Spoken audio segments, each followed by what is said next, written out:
የሰው ሸክም እንዳትሆን። የሰጠ ይንቀሃል። አላህ ካዘነላቸው ውስጥ ተቀባይ ስትሆን የበታች ትሆናለህ። አላህም በጣም የሚወደው ሪዝቅ ማለት ባሪያው ከላቡ የሚመገበው ነው። የቆሸሹ እጆች የነጹ ርዚቆች መገለጫ ናቸው። እና አደራህን በህይወት ጉዞህ ላይ የማንም ሸክም እንዳትሆን ተነሳሽ ሁን። ስራ፣ ተንቀሳቀስ። የሚላክልህ ብር ካለ እሱን ወደ ስራ ለውጠው። ነገ ይሄ ጉዳይ ላይቀጥል ይችላል። ነገ ሁሌ የሚሰጥ ሰው ሊሰለችህ ይችላል።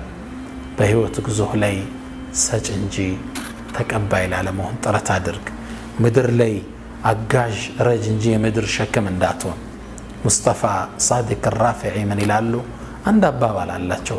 ኢዛ ለም ተዚድ አንተ ፊ ዱንያ ፈአንተ ዛኢዱን ዓለይሃ። ዱንያ ላይ አዲስ የጨመርከው ነገር ከሌለ አንተ በዱንያ ላይ ጭማሪ ሸክም ነበር።